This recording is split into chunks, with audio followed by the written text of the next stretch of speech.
I see that we're live. So good morning, everyone. This is a meeting of Senate Natural Resources and Energy. It's Friday, May 22nd. It's 10 o'clock, and we're going to get started. Yesterday, we took up Global Warming Solutions Act, and we're going to continue on that today and next week as well. Just as a note on our agenda, we left a vote open. As a committee, we developed language related to variances on solid waste that it's being offered as an amendment by all 5 members of the committee to S227. We voted yesterday. Senator Rogers was not on the vote, so we left it open. He'll be calling in, videoing in during this meeting, so he can cast his vote. We'll close that, and the bill should be coming to the floor next week. Senators McDonald and Campion, you're on finance. Did finance move to vote that bill out? No, we're going to be taking additional testimony over the next couple of days, starting next week. Speak up. Oh, on 227. Yes. This is the shampoo bottles, etc. Yes. Yes. No, we are taking testimony from the health department next week, as well as the chair wants to hear from some other folks on this. So I would anticipate a vote maybe Wednesday. Okay. She said she has not, I don't think she's heard from you on this. We did mention that an amendment will be coming, possibly. So anyhow, she maybe looped to her. Okay. Well, I wrote to her directly, but I'll double check. So not a big deal. Yeah, the revenues of the state piece is inconsequential. Right, but it's finance, and we like to look at other things. There was some concern around health issue, doing this at this point as it relates to COVID-19 from one senator in particular. So the chair has agreed to hear from the health department and others, including manufacturers, and look at some of the cost implications. Okay, so thanks for that update. Sure. With that, we ran out of time yesterday with Mr. Martland, and he's on this call with us again today. And we left off on page 24 of the H6088 walkthrough. So the plan for today is to finish that without sort of rushing ourselves out the door, and then turn to issues, sort of major issues that we discussed yesterday, like delegation, non-delegation. So if there are not any, Jude, if Senator Rogers shows up, he's not usually shy about piping in, but we're only going to have him briefly till he leaves for judiciary. If you can sort of flag us down, and we'll get that vote and then return to Mr. Martland. Okay, so with that, if there are no committee questions, we'll get started again with Mr. Martland. Thank you. Hey, Luke, Thank you. can share your screen. Thank you, Jude. Good morning, everyone. Luke Martland, Director of Ledge Counsel and Chief Counsel to the General Assembly. And I am here to continue our discussion of H688, the Global Warming Solution Act. Can everyone hear me okay? Yes. Yes, thank Great. you. And I suggest we follow a similar procedure to yesterday, where you have the paper copy of the bill in front of you. I have a PowerPoint, and you can follow along on that PowerPoint on your screens. And as the chair indicated, I think we'll start with looking back at the tail end of what we discussed yesterday, looking at the final few sections of the bill. And then we'll discuss 2 other issues. One is the delegation doctrine, which is a constitutional issue. And then secondly, rulemaking, the process and the limits on rulemaking. Before I jump in and share my screen, are there any questions before I begin? Great.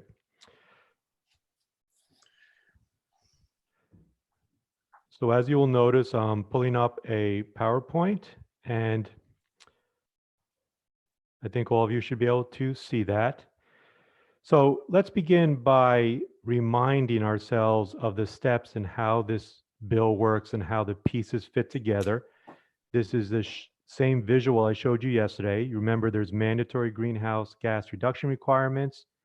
Vermont Climate Council produces the Vermont Climate Action Plan. Then there's rulemaking by A&R to implement that plan and achieve the mandatory greenhouse gas reduction targets. And finally, if that does not succeed, there's a potential for a cause of action. So let's begin by looking at some of the sections we went through very quickly yesterday. The first is section 5. It begins actually at the very bottom of page 23 of your paper copy of the bill. Excuse me. And what section 5 does is it has supplemental language in session law concerning the rulemaking process. And if you flip to page 24, what section 5 mandates is that number 1, A&R, before it begins a formal rulemaking process and before it submits its draft rules to ICAR, that number 1, it provide to the Vermont Climate Council not less than 45 days prior to submitting the proposed rules to ICAR, both the proposed rules and the detailed record supporting those rules. Number 2, that it provide to various committees, of which you are one, the same proposed rules and the detailed record supporting those rules not less than 30 days prior to submitting the proposed rules to ICAR. And number 3 on page 24, file those rules with ICAR on or before July 1st, 2022.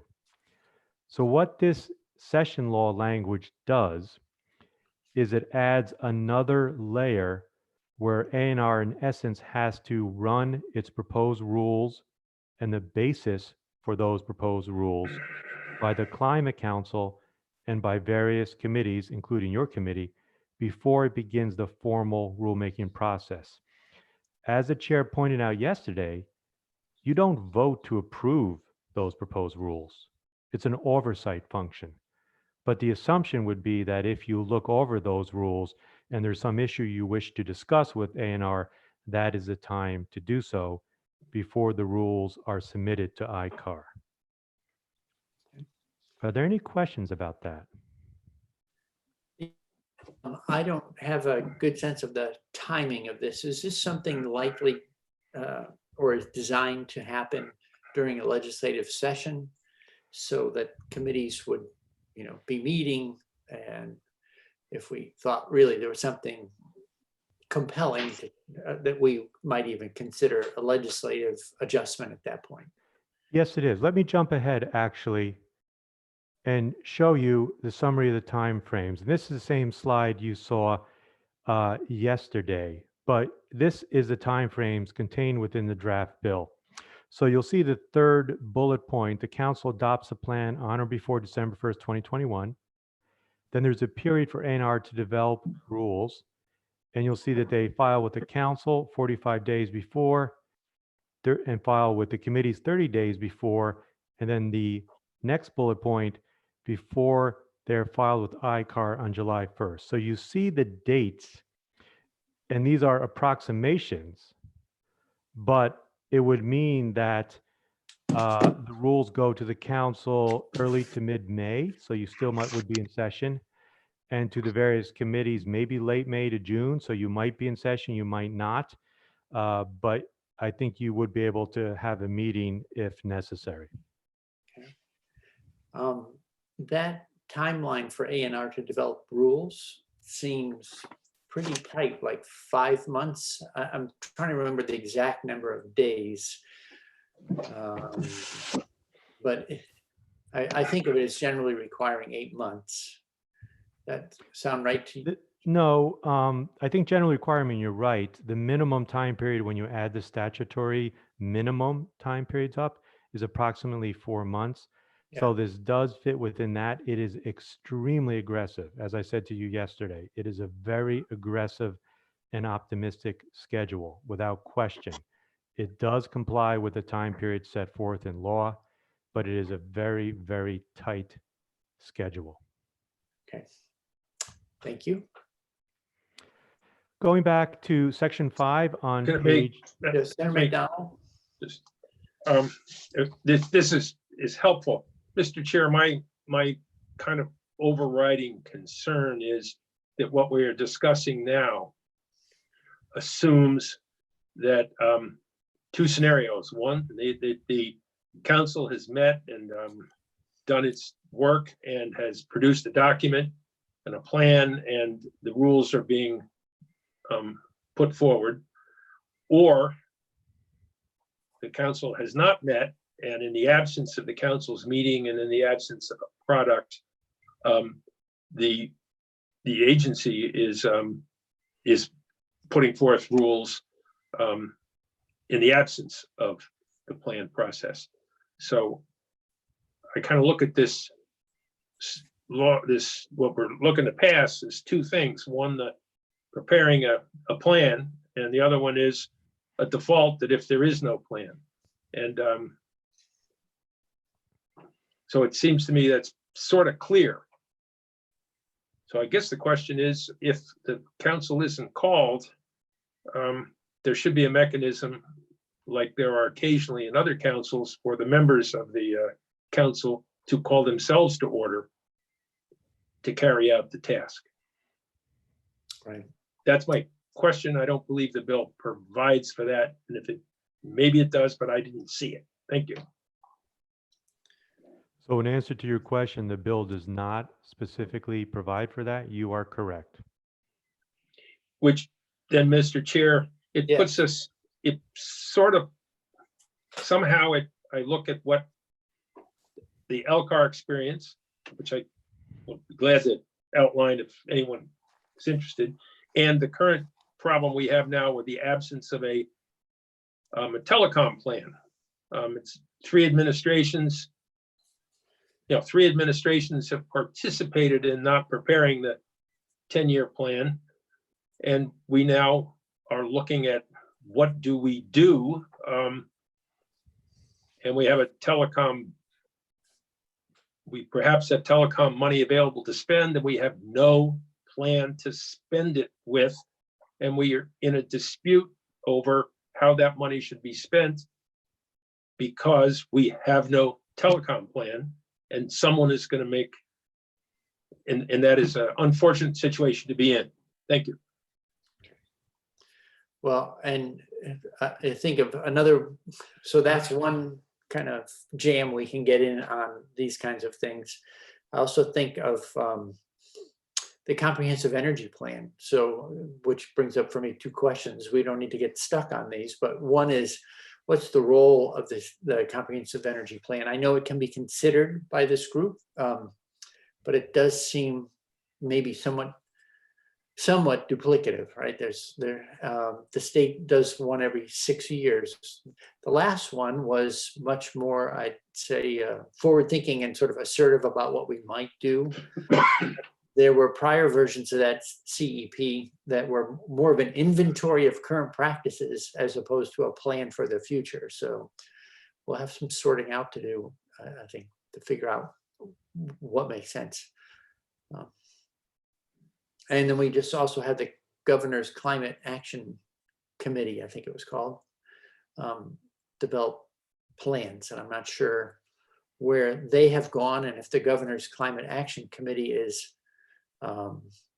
dispersed now or it's still operating as well.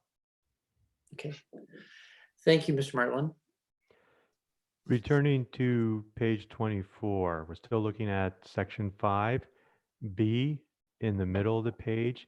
And what B does is it states that upon the adoption of the action plan, which, if you remember from yesterday, must be adopted on or before December 1st, 2021 by the council, the JFO will do an analysis or hire a consultant to do an analysis of the economic, budgetary, and fiscal costs and benefits of the plan and submit that analysis to various committees. Section 6 at the bottom of page 24, and then it continues on the top of page 25, simply states that the members of the council must be appointed within 60 days of the act becoming law, and the council must begin to meet within 30 days thereafter. So it's an effort to get things rolling quickly as far as the council being appointed and then the council beginning to meet. I'm pausing just to see if there's any questions. Otherwise, I'll continue. Sections 7 and 8 begin on page 25 and then continue on the next page. And this is existing law. So this isn't session law. This is amending existing statutory law. There's a state energy policy set forth in Title 30. And if you look on page 26, a state comprehensive energy plan, and the amendments, the language that is underlined, basically states that this policy and this plan have to conform to achieve the emissions reduction requirements we mentioned yesterday and be consistent with the action plan that we discussed yesterday.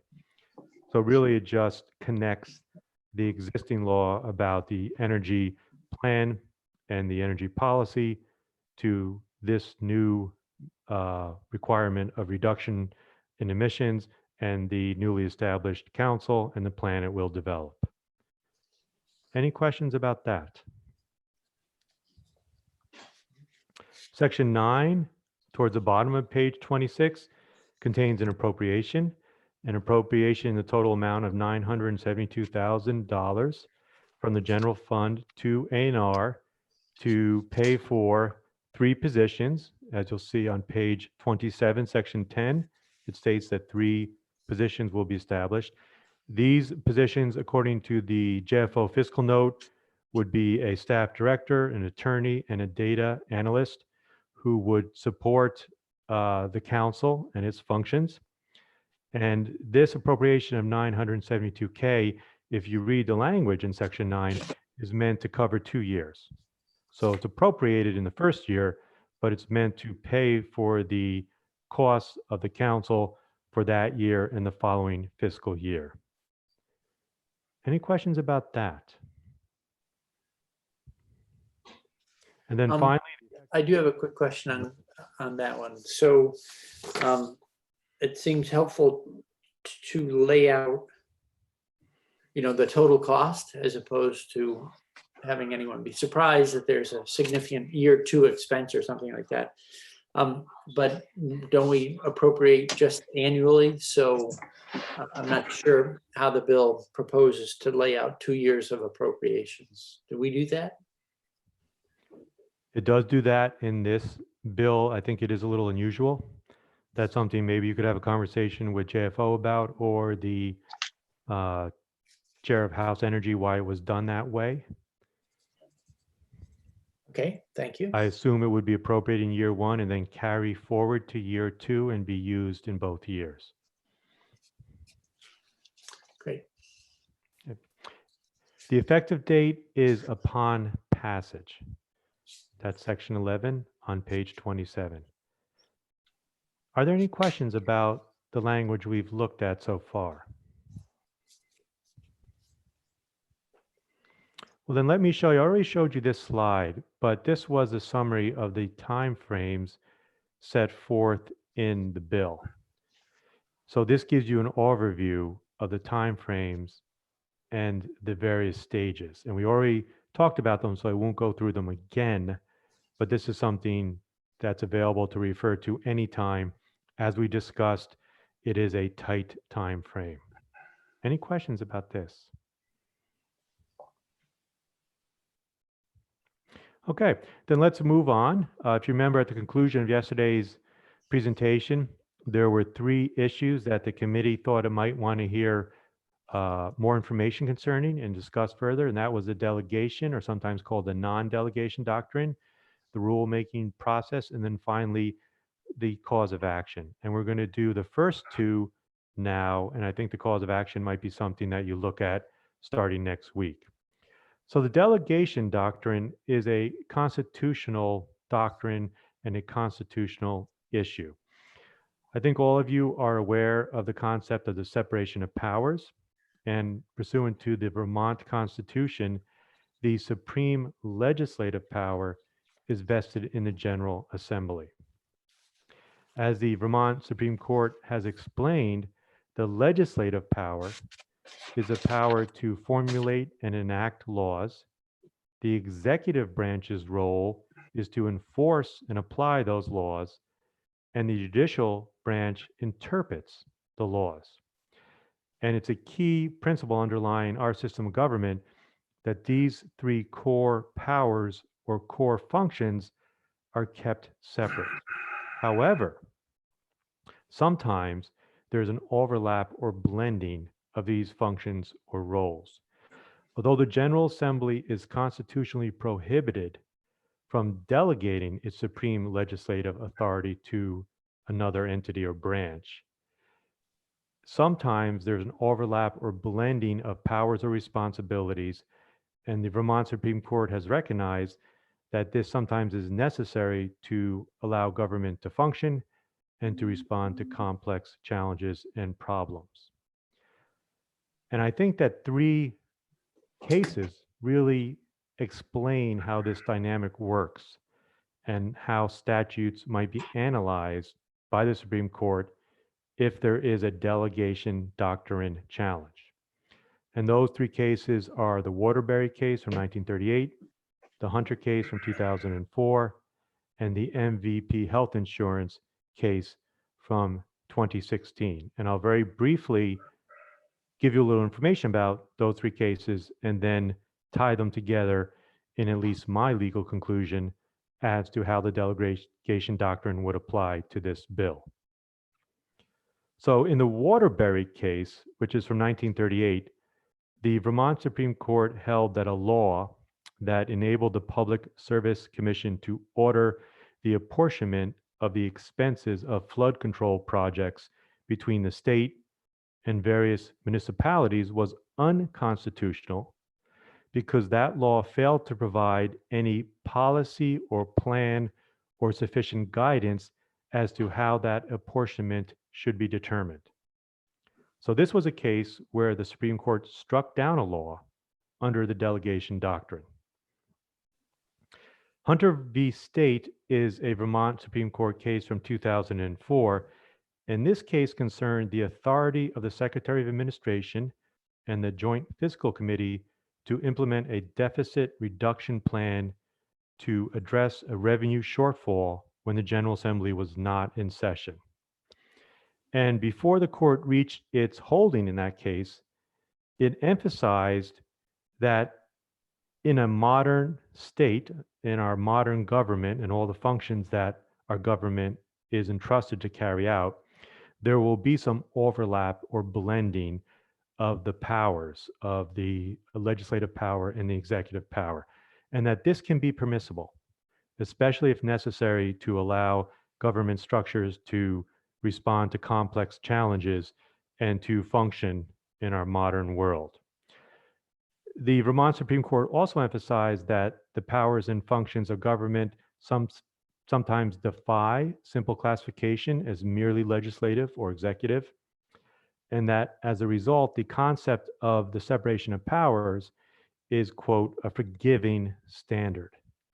And finally, the court stressed that anytime it would be considering a constitutional challenge to a statute, it starts with the assumption that the legislation is constitutional. The court then proceeded to hold that the law at issue was constitutional because the Secretary of Administration only had authority to implement the deficit reduction plan when the official revenue estimates were had declined by 2% or more. The General Assembly was not in session. The plan was necessary to ensure a balanced budget. And the law also provided guidance by requiring that the plan must be designed to minimize negative impacts and reflect the priorities set forth in the budget the General Assembly had adopted when it was in session. The third case I want to give you a summary concerning is MVP health insurance. And this is a case from 2016. And this was a challenge to the statute in 8 VSA 4062, which empowers the Green Mountain Care Board to approve or deny health insurance rates in Vermont. And that's that. Excuse me, Senator Rogers has joined our meeting. Hello, all. Sorry to interrupt. That statute provides the following criteria for the Green Mountain Care Board to apply. It states that the board shall Mr. Martin? determine. I'm sorry to interrupt. We have Senator Rogers sort of passing through the meeting, and if we could just pause for 1 minute. We had Senator Rogers we started the vote yesterday and left it open on the amendment to 227. And if the clerk could finish the roll call by calling Senator Rogers' name to allow him to vote, that would conclude that action. Sure. Senator Rogers? Yes. Okay. Thank And I you, guess Senator the Rogers. other question you might have, Mr. Chair, if you haven't asked it, is whether or not Senator Rogers wants to be on the bill. Yes, I'd be happy to have my name on it as well. Thank you. Thank you very much. Thank you guys for all making that possible. You're welcome. Okay, thanks for that. Very timely. Sorry Yep. for the interruption. No problem, and I'm gonna listen for a while, but then I've got to head off to judiciary. Okay, great. Sorry to interrupt, Mr. Martland. If you could, you were in the middle of the MVP. Yes. case. No problem, and thank you. So the final case I wanted to summarize was the MVP case. And as I was saying, the statute at issue in that case concerned the authority of the Green Mountain Care Board to approve or disapprove health insurance rates. And the criteria set forth in that statute are that the board would determine whether a rate is, quote, affordable, promotes quality care, promotes access to health care, protects insurer solvency, and is not unfair, unjust, inequitable, misleading, or contrary to the laws of the state.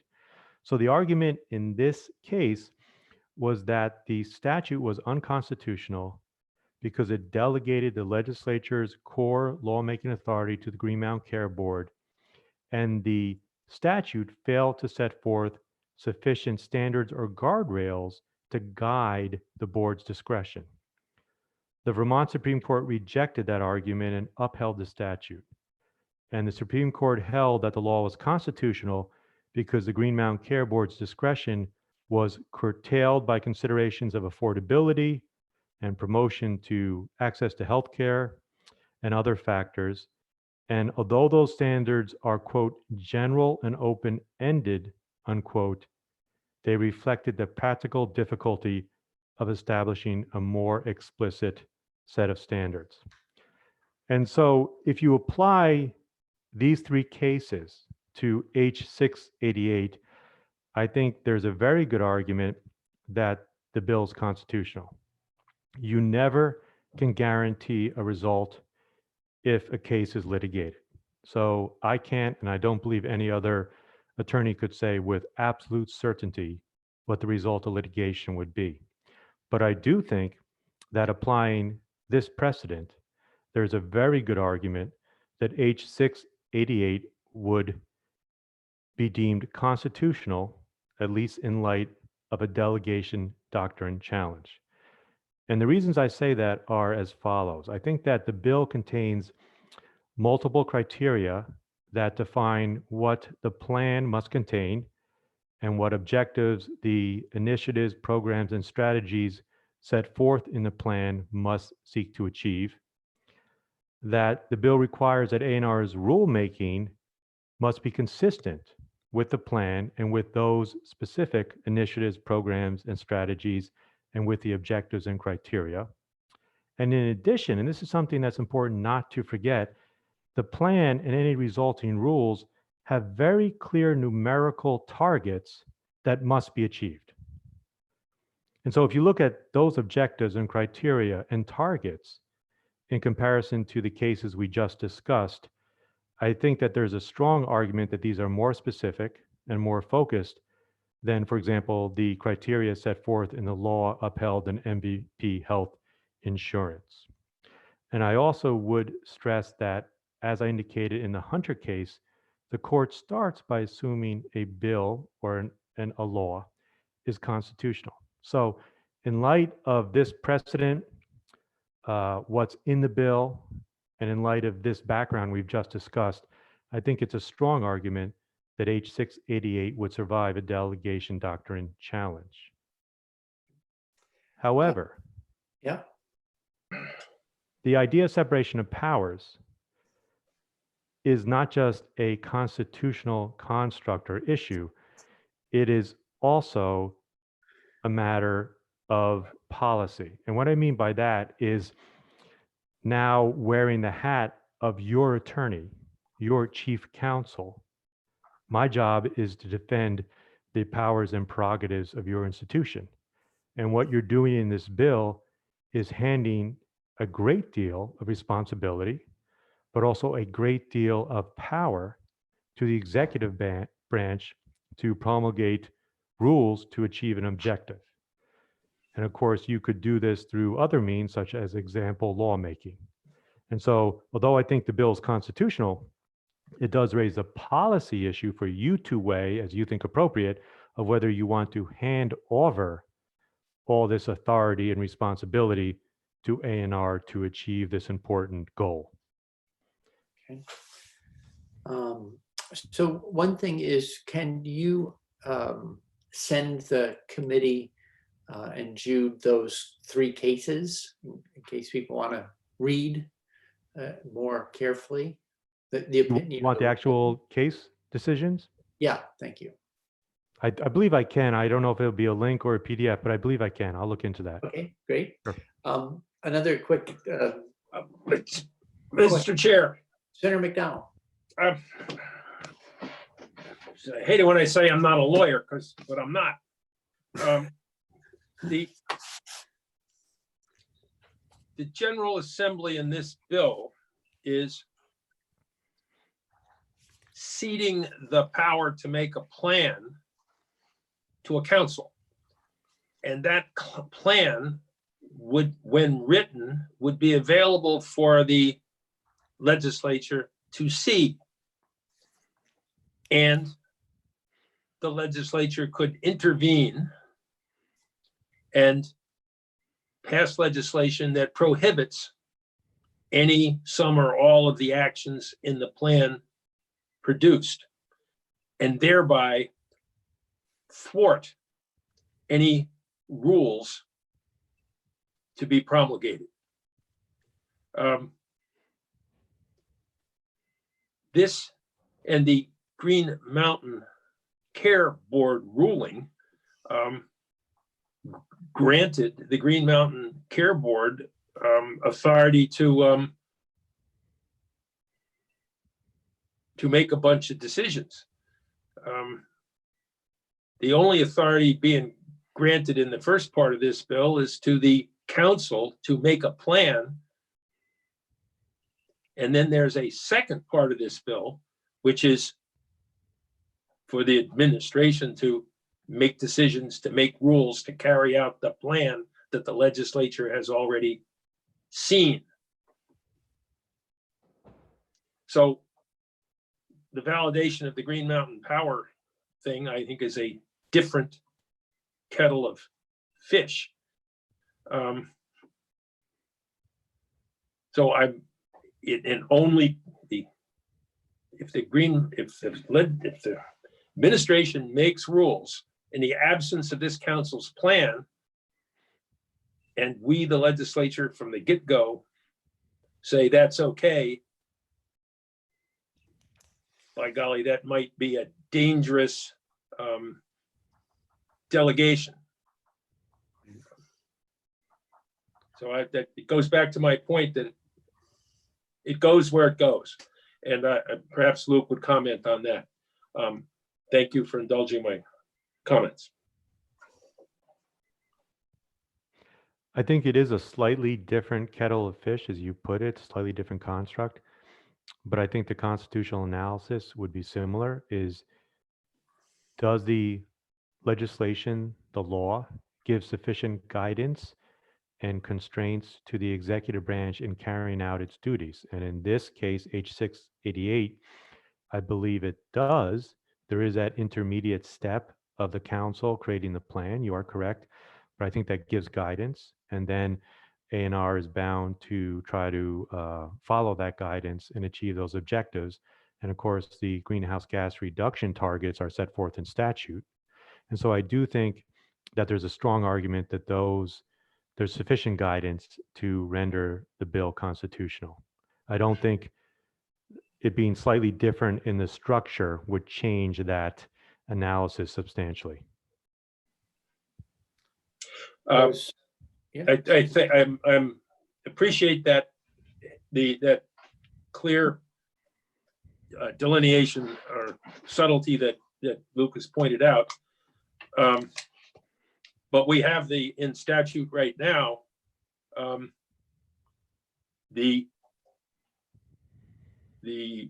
in statute, the global warming statute that Luke just mentioned, and no rules are being promulgated. Are you talking And about, if those rules were being promulgated, we'd be having a different discussion right now if we knew what those rules to be promulgated were. And the legislature would be able to weigh in. Thank you again for indulging my comments.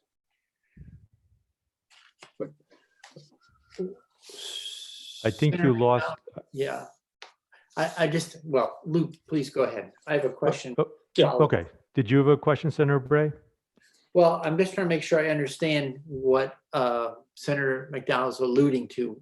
When you say we have something already, are you referring to the greenhouse gas targets that we already have written into law? They may not, that hasn't somehow inspired rulemaking in order to achieve them. Is that kind of what you're saying? Why should this be any different, or? yes. It's different because currently there are goals as opposed to mandatory required reductions that must be achieved. So that's a difference. And of course, this bill gives specific rulemaking authority to A&R to implement or achieve the plan. Obviously, A&R already has rulemaking authority in many contexts, but this bill gives them additional authority to make rules to achieve what's in the action plan. And directs them to make rules in the absence of an action plan. If necessary, correct. You are correct. If the council doesn't meet or the council does not develop a plan, A&R still must proceed. You are correct. And today, in theory, by that reasoning, that the administration has the authority to write rules to carry out the existing statute. They haven't done it. I don't know if it's nearly as clear, and I always say that you should check what I say, whether it's legal analysis or anything else. So that's something you may want to get input from A&R. I don't think A&R's authority to promulgate rules to address climate change as broadly as set forth in this bill is nearly as clear under existing law. I think you can make that argument. I don't think it's nearly as clear. So I don't agree with you in how you just characterized that. Thank you. I'll have to learn how to characterize it more accurately. And thank you very much. Well, Thank you. to follow up on Senator McDonald's question, when the legislature expresses a goal, I can imagine that maybe we'd say it's like a semantic difference, that we have a target, a legal target, as opposed to a legal goal. But is there law that says, well, hitting the target is different than hitting a goal? Well, there's an important difference, and I think you folks see that difference all the time in the context of the word may or the word shall. So may is optional. A goal is perhaps optional. If you look at the language of 10 VSA 578 currently, it certainly doesn't say shall achieve these targets. That's one of the changes this bill makes. So I think current law can be read as discretionary or optional, particularly as to the 2050 target, where you have that supplemental language about it being, what does the current law say? If practicable using reasonable efforts, that's as the 2050 reduction requirement or goal. I think the bill changes all of that to shall, making it mandatory, and removing any of the language that seems to indicate it might be discretionary. So I think there's an argument that under current law, it's not mandatory. I think the bill makes it much, much clearer that those reductions are mandatory and are required. I'm looking to see if there are other committee questions. I have one. Senator Campion, anything? Or Senator Perrin? Okay. So Luke, can you walk us through, one thing that seems different than us writing a law that then, lays out requirements and guardrails around how they would be implemented. For instance, addressing rural communities or things like that. But in this case, we do a sort of a handoff, and there's a panel that writes writes a plan, and and then that panel hands off the plan to A&R. So there's a level of there's a two steps in the process, and I think to be frank about it, I'm a little concerned that the legislature, which has this sole lawmaking authority, unless we delegate with direction, now we hand that to a essentially civilian panel, and they write a plan, and that plan goes to A&R to direct A&R's operations. Why is the legislature not required to sort of quote unquote own legally that plan? Why shouldn't that, for instance, it could be written by others, but if we ratified it, then it would seem like, once again, it would be the legislature speaking directly to an agency and delegating directly. Okay. You put your finger on it. It's a complex issue, and so bear with me as I try to walk through my answer, which will be a little complex. But it's something that it's a good question that many folks have asked in one form or another. And if you remember a few moments ago, I said there's a constitutional issue or argument, and then there's a policy issue or argument. So I don't think that the General Assembly creating the council or giving the council authority to develop the plan changes my constitutional analysis. I still think there's a very good argument that the bill would survive challenge on the basis of the delegation doctrine for the reasons I previously gave. But you're also putting your finger on what I call the policy argument or issue, which is, do you want to do that from a policy perspective about handing over so much of your authority? And that's a policy argument and decision for you to make. So I won't comment on that. But you've also raised the issue, in essence, I think you're getting at, well, couldn't the General Assembly put itself back in the process at a later stage? Couldn't the General Assembly vote to approve the plan before it's final? You could. You could change a bill to require that. You certainly could. There's been questions also, could the General Assembly have to vote to approve the rules once A&R develops those rules? Right now, there's just sort of the requirement that A&R submit the rules to certain committees for review, but there's no requirement of approval. And there's been questions about, well, couldn't you insert language that the General Assembly has to vote to approve those rules either before they go through to ICAR, before they go through the process, or before they're final? Well, there's no current mechanism in the Vermont Administrative Procedures Act that allows the General Assembly to approve administrative rules. You could, notwithstanding current law, or you could change current law to allow that for this situation. So you could do that. I think it raises substantial procedural questions, legal questions, and even constitutional questions. Now, I can talk about that in more detail, but I think that would raise some serious concerns. I'm sorry, may I ask a question, clarification? Yeah. Senator Campion, please. I'm not sure if you wouldn't mind repeating what exactly would cause the constitutional questions. As to the General Assembly voting, having to vote to approve the rules. Yes. Okay. Well, I think let's get to constitutional in a moment. Let's talk about procedural. So Mhm. what you do in this bill is you hand off a great deal of responsibility Right. and also a great deal of authority to the council and then to A&R to address climate change and global warming. And as a procedural matter, if they come back with a set of rules to carry out that mandate, how would you vote to approve them? Would it be a bill?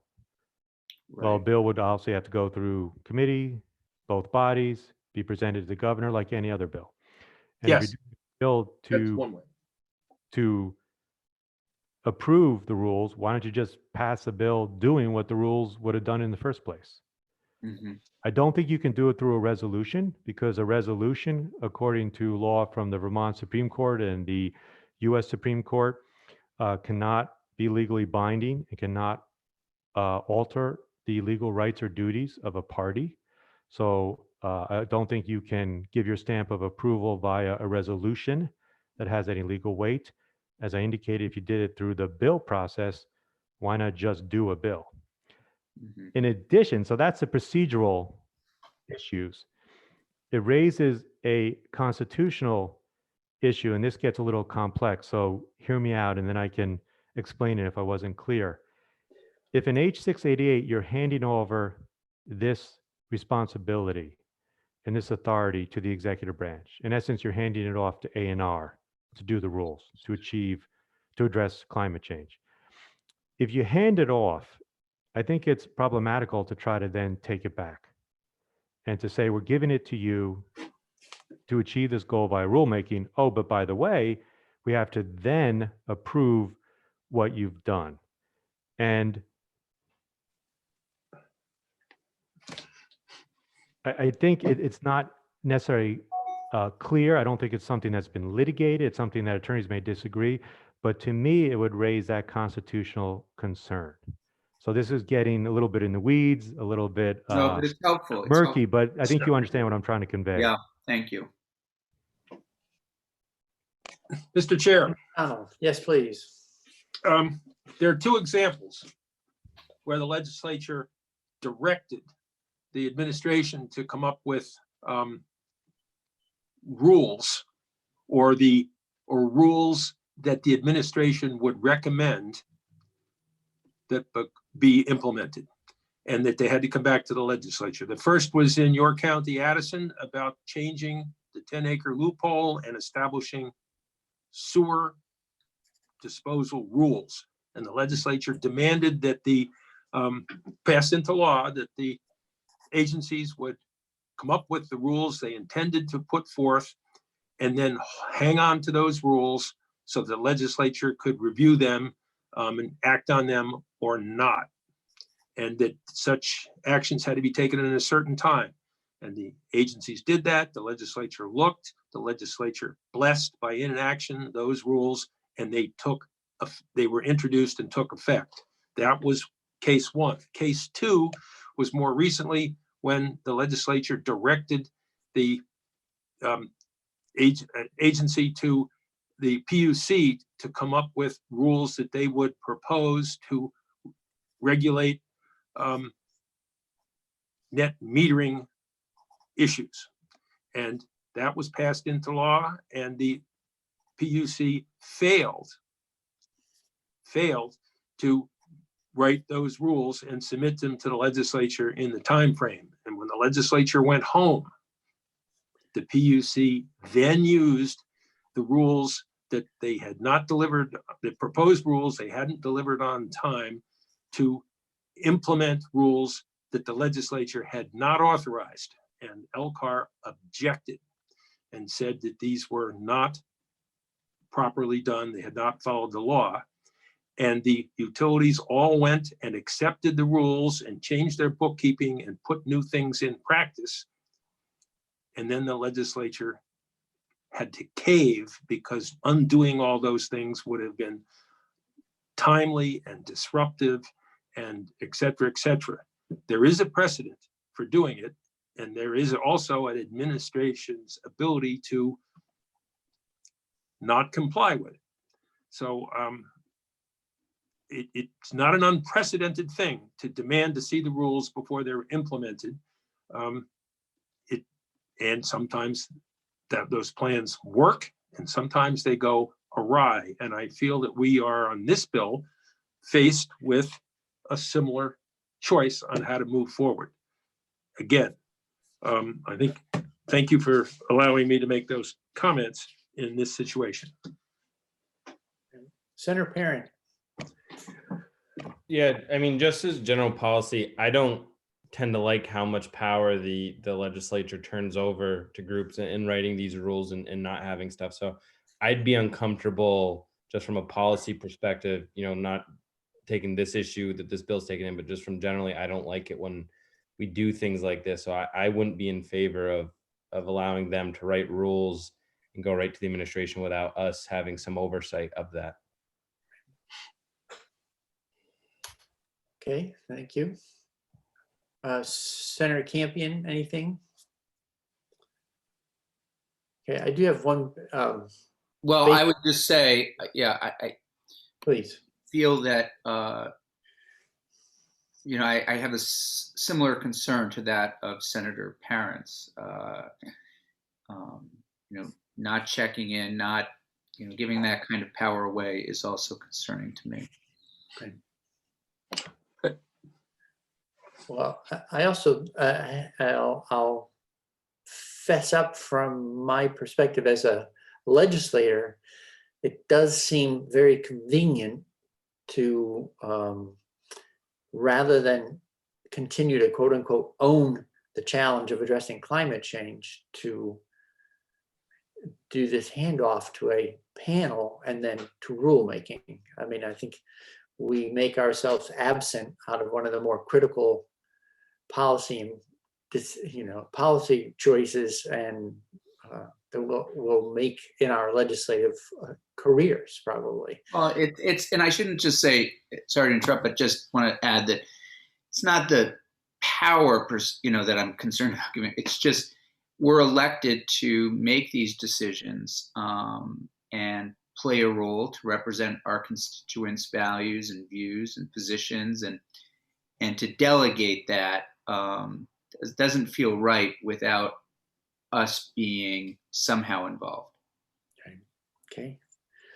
I have a basic law question. So is there any role of federal law that influences this question, whether we're talking doctrine itself, or does somehow federal law find its way into Vermont on this issue? Or is this an entirely, we're self-contained, it goes no higher than Vermont Supreme Court, and we need to look no further? Well, this is a state law, and I don't think it has any federal counterpart. So as far as the rule making process goes, it would be a state law and state rules applying or carrying forth that law. So I think this would be very much a matter of state claims and state constitution or state law that's being interpreted in state courts. Okay. I think that to address climate change, there might be rule making in specific areas that has a connection to federal law. So because you might have to address so many different areas or sectors of the economy, for example, that there might be overlap there. But when we begin to talk about the rulemaking process and administrative law in Vermont and the cause of action, when we talk about that, I think really that's state because this is a state law. Senator McDonald? Yes, Mr. Chair,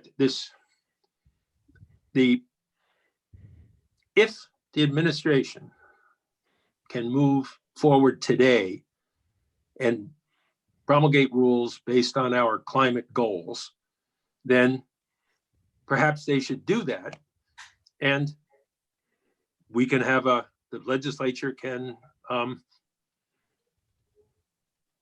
so state, and we can have we can comment after they've come up with the rules. But this bill says the way to do it is to put together a committee as set forth, and for that committee to meet and to take testimony and propose solutions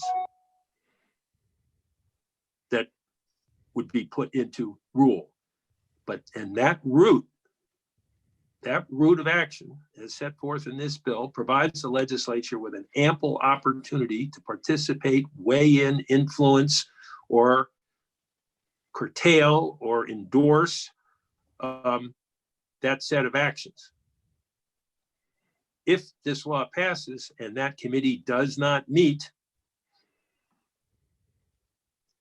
then we've spent 3 or 4 years to get to the point where the administration could do what it could do now. And right now, the administration has not chosen, has not moved forward, does not have a plan. So why, if we're going to possibly get to the status quo 4 years from now, that's an oxymoron, I believe, but getting to the status quo 4 years from now, we should have a remedy in this bill to at least allow this commission to meet on its own volition if it's not called to meet by the administration. Right. Okay. So this has been very helpful. I mean, I think there's definitely a need for more work in this area, but this has been a deep enough introduction into the topic that I think we'll come back to this. So I know we have another provision that we wanted to see if we could get to, and we have about 20 minutes. Let me just ask Mr. Martland if that is adequate to talk about the rulemaking information you wanted to share with us today. If it's not, then I think I'd rather adjourn and not have it split over, some today and some next Tuesday. I think it is sufficient. I might speed things up a little bit. And I think some of you know some of the things I'm going to touch on, so that might be just fine. Okay. Do you want me to begin and give it a try, or would you rather wait till next week? Either option is fine with me. Well, let me look at the committee. I'm fine doing 20 minutes more of work before we adjourn. Floors at 11:30, or Excellent. let me check in. Excellent. Yeah, that feels good to me. If I could get possible just 10 minutes before we start on the floor, that would be great. Great. Okay. So let's aim to adjourn at 11:20. Thanks, Mr. Martland. Off we go. Thank you. I'll begin to run ahead, and if I'm running too fast or if I'm unclear, just please stop me and ask a question. So let's look at rulemaking, and I'll go through this relatively quickly, but the rulemaking is set forth, the process at least, is set forth in Vermont's Administrative Procedures Act, which is Title III, Chapter 25. And as we just discussed, this bill is exclusively a Vermont law. It's not applying a federal law, for example. It's a Vermont law. And therefore, I think that the Vermont Administrative Procedures Act is very relevant. But there's also federal administrative law that I don't think is relevant. So there's, in general, no applied authority of an agency or department to make rules. An agency or department must explicitly be granted that authority. And of course, this bill does that as to A&R. Rules are binding on the persons they impact and therefore have the force of law, just like a statute. However, you can see in this slide that there's certain things that rules can't do. For example, they can't provide for penalties, fines, or imprisonment if that's not authorized in law. It can't enlarge the authority of an agency, and it can't allow an agency by rule to issue permits or licenses unless otherwise authorized. Now, the rulemaking process briefly, and I'm going through this because it's, as we talked about, A&R has tremendous responsibility in the bill, but also there's a tight deadline. So the rulemaking process is that the agency pre-files rules with the Interagency Committee on Administrative Rules, ICAR, and that is an executive branch body staffed by executive branch individuals. And that body reviews the rules for consistency with law and the governor's policies, etc. Next, the proposed rule is filed with the Secretary of State, and there's a requirement that this filing include various information and documents, including an analysis of the economic impact, obviously the text of the proposed rules, and various scientific information upon which the rule may be based. Now, you'll remember in the bill, there's also a requirement that A&R develop and file a detailed record concerning the basis for its rule. Next, the Secretary of State will publish notice of the proposed rules, both online and in print, and then the agency will hold public hearings and provide a reasonable opportunity for stakeholders and members of the public to submit their viewpoints or comments or data. And how long this process can take can vary widely.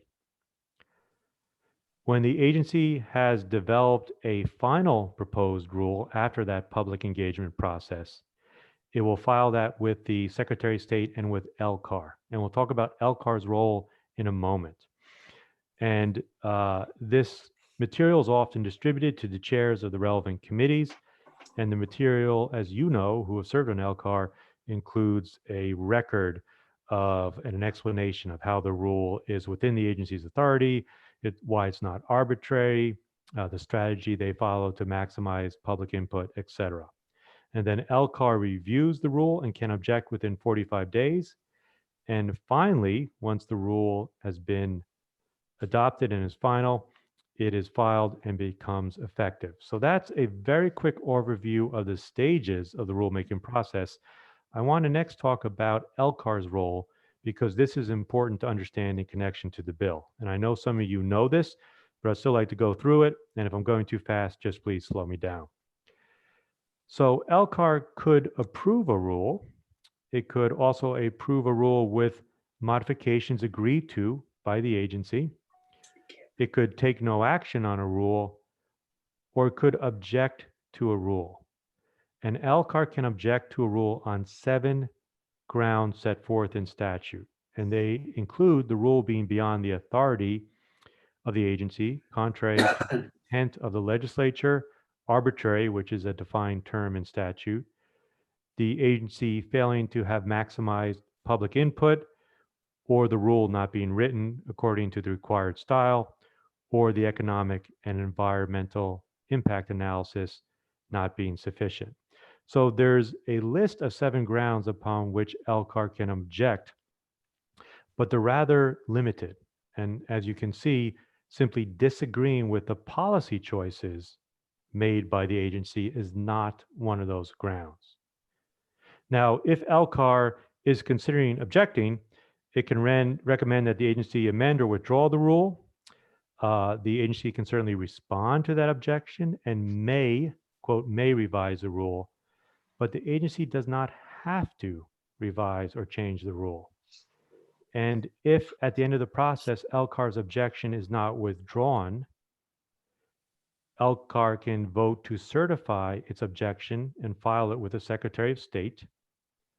However, the agency can still proceed and finalize the rule. If the agency still proceeds, the concerns of LCAR have not been addressed. If LCAR still files its objection, all that does, it does not invalidate the rule, it merely switches the burden of proof in subsequent litigation. So if the rule is challenged on any of the grounds I just mentioned, for example, being contrary to the legislative intent of the General Assembly or the public engagement process not being appropriately followed, the burden would now be on the agency to demonstrate that it did so. It switches the burden of proof, but it doesn't mean the agency can't proceed with the rule, and it doesn't invalidate the rule. Any questions about that? Yeah, one quick one. Who is able to file an objection to rule? You know, you're saying that if there, You go to if court. Elcar has objected Mhm. and that burden of proof switches to the promulgating agency, who might, because they thought some provision of a rule was inappropriate, Sure. who can be a party to objecting to a rule? Oh, that's a good question. That's something we'll talk about in more depth when we talk about the cause of action Okay. and options under current law and under this bill to litigate a rule. But it could be a party contending that it's contrary to the intent of the legislature. There could be a claim based upon the rule somehow being unconstitutional, having an impact upon the aggrieved party, maybe an unconstitutional seizure of property, et cetera. So there's a number of grounds, and I think individuals could pursue those, or an entity, or some kind of organization could pursue a claim. So after the rule becomes final, whether there's an objection or not, then there could be litigation concerning the appropriateness of that rule. Thank you.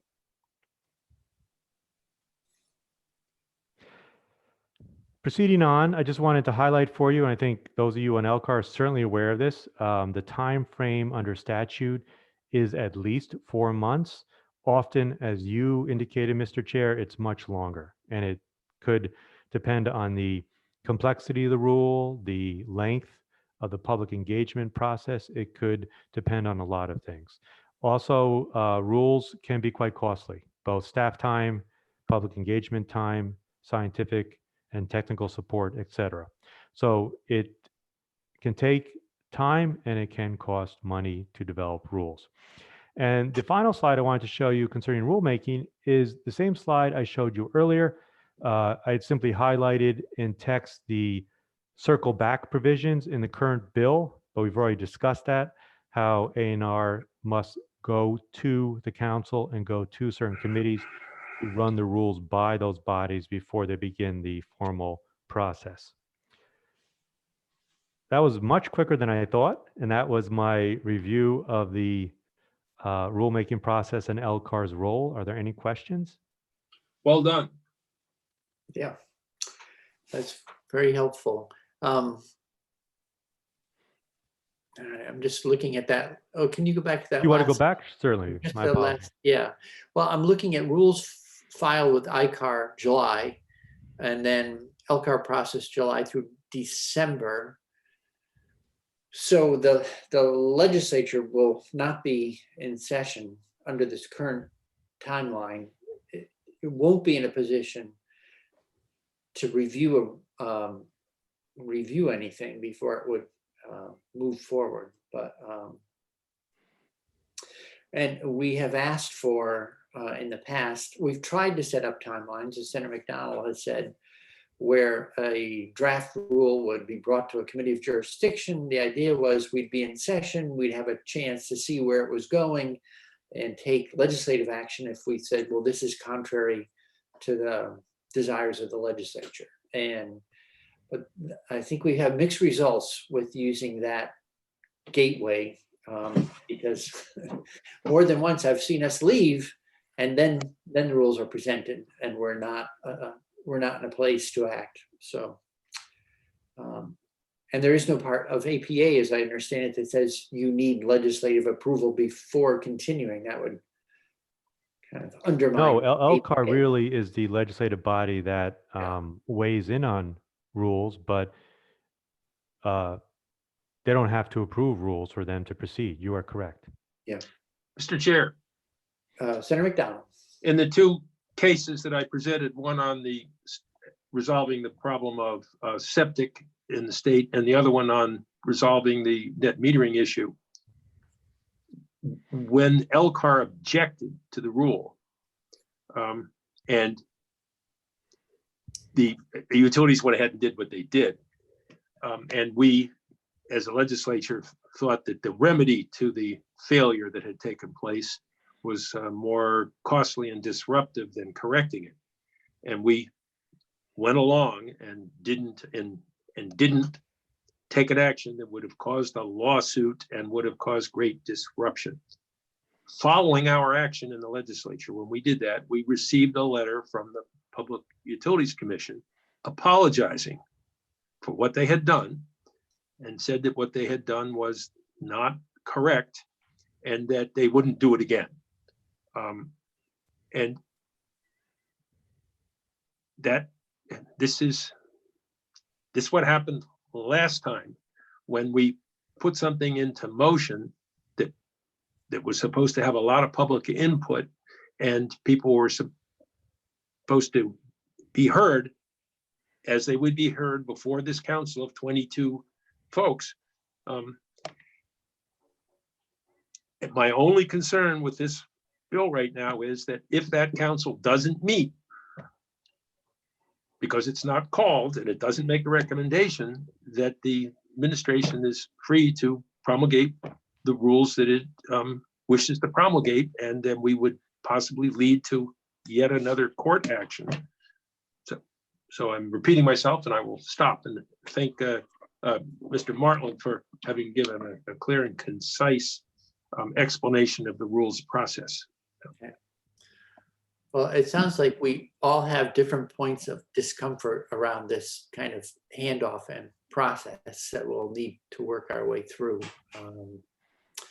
You know, in terms of public comment and taking public comment in and developing a plan that then leads to rulemaking, I tend to think we have a legally convened panel of 180 people. They're called the General Assembly. And, you know, Senator Campion was saying, hearing from constituents, I think, and bringing their thoughts and concerns forward into the lawmaking and rulemaking process is an obligation that falls to us, as my sense of this at the moment, but we'll keep working. So with that, if there are not any more questions on this, I'd just like to thank Mr. Martland for helping us out again, walking through the third leg on the stool of problems we're looking into. We'll take up on Tuesday, and that's where we'll start off. And now I'm having a moment where I'm not remembering what issue number 3 was. It was the cause of action. Oh, yes, thank you very much. So we'll start there. And then, so committee members, I'll send out a list of possible, witnesses, just as a prompt for everyone's thinking. The House had something like 52 witnesses on this bill. I'll send that around as a prompt for thinking.